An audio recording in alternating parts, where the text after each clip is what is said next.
नमस्कार मंडळी, गुरुमाऊली या युट्यूब चॅनलवर आपले खूप खूप स्वागत आहे। आजच्या व्हिडिओमध्ये मी तुम्हाला सांगणार आहे तुळशीच्या रोपाला पाणी नेमके कधी घालावे, कधी घालू नये, तसेच तुळशीच्या पानांचे पाणी पिण्याचे काय काय फायदे आहेत। तर आता मग जाणून घेऊया। पण त्याआधी गुरुमाऊली या चॅनलवर आपण नवीन असाल तर गुरुमाऊली या चॅनलला सबस्क्राईब करा। तर धार्मिक ग्रंथानुसार तुळशीच्या रोपाला खूप मोठे स्थान दिलेले आहे। आपल्या पूर्वजांनी आपल्याला रोज पहाटे घरातील प्रत्येकाने तुळशीला पाणी घालावे असे सांगितलेले आहे। आपण बघतो आपल्या येथे सर्व घरातील रोजची दिनचर्या आवरून तुळशीला घरातील स्त्रिया पाणी घालून तुळशीचे पूजन करतात। तुळशीला रोज पाणी घालणे धार्मिक महत्व तर आहेच, पण याला वैज्ञानिक पण महत्व आहे। तर तेच दोन्ही महत्व आज मी तुम्हाला सांगणार आहे। व्हिडिओ खूप महत्वाचा आहे। आपण रोज तुळशीला पाणी घालतोच, पण त्या मागचं महत्व पण आपल्याला माहित असायलाच हवं। त्यामुळे व्हिडिओ शेवटपर्यंत नक्की बघा। अगोदर या मागचं धार्मिक कारण आपण जाणून घेऊया। पुराणात तुळशीची कथा सांगितलेली आहे। जालिंदर नावाचा एक राक्षस होता। आपल्या शक्तीच्या जोरावर त्याने देवांना आणि साधू संतांना त्रास द्यायला चालू केला। या राक्षसाचा त्रास इतका होता की या राक्षसाला कसे थांबवावे देवांना पण समजेनासे झाले। मग सगळे देव आणि साधू संत मिळून भगवान विष्णूंकडे गेले आणि आपले राक्षसांपासून संरक्षण करा अशी विष्णूंना विनंती करू लागले। तेव्हा विष्णूंनी जालिंदर राक्षसाची पूर्ण माहिती काढली आणि विष्णूंना समजले जालिंदर राक्षसाची वृंदा नावाची पतिव्रता बायको आहे। तिच्या या पतिव्रतेच्या सामर्थ्याने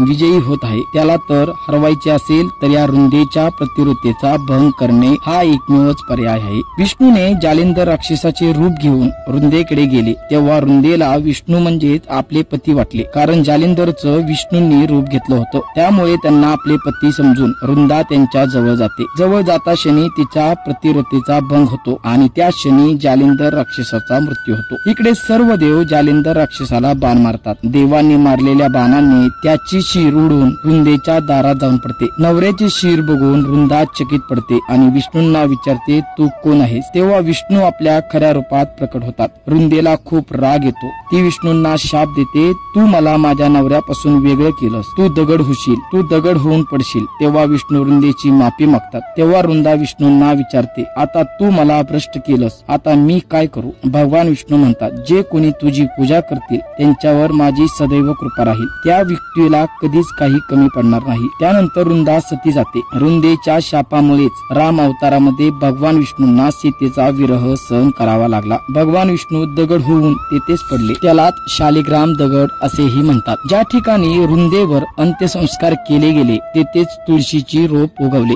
तीच ही तुळस वृंदेच्या नावावरून ज्या ठिकाणी तुळस लावली जाते तिलाच वृंदावन असे म्हणतात। तीच तुळस कृष्णाने पांडुरंगाने धारण केली। याच विचाराने वारकऱ्यांनी पण तुळशीला पूजनीय मानले आहे। शास्त्रानुसार प्रत्येकाच्या दारात तुळस असावीच आणि तिची रोज पूजा करावीच। तसेच संध्याकाळी तुळशी समोर दिवा लावावा। आता आपण बघूया या मागचे वैज्ञानिक कारण। तुळस ही दिवसा ऑक्सिजन आणि रात्री कार्बन डायऑक्साईड वायू सोडते आणि पहाटेच फक्त ओझोन वायू सोडते आणि पहाटे तुळशीला पाणी घालणाऱ्या व्यक्तीला पहाटेचा ओझोन वायू मिळतो। हा ओझोन वायू आपल्या मेंदूत सिरोटोनिन नावाचे संप्रेरक असते, ते या वायूमुळे स्तवते। त्यामुळे मनुष्य दिवसभर प्रसन्न आणि आनंदी राहतो।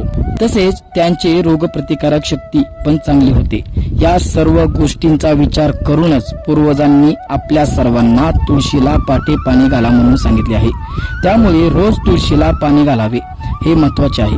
पण रविवारी आणि एकादशीला मात्र तुळशीला पाणी घालू नका, कारण मंडळी धार्मिक शास्त्रानुसार एकादशी दिवशी तुळस भगवान विष्णूंचे निर्जळी उपव्रत करते। त्यामुळे आपण या दिवशी पाणी घातले तर तुळशीचा व्रतभंग होतो आणि रविवारी तुळस विश्रांती घेते। त्यामुळे रविवारी पाणी घालू नये। तसेच तुळशीची पाने नियमित खाल्ली तर रोग प्रतिकारक शक्ती वाढते। तुळशीची पाने फुफ्फुसाच्या आजारांपासून दूर ठेवतात। उच्च रक्तदाब तसेच रक्तातील साखर लेवल नियंत्रित ठेवण्यासाठी ही तुळशीची पाने खूप फायदेशीर मानली जातात। मधुमेहावरही नियंत्रण ठेवते।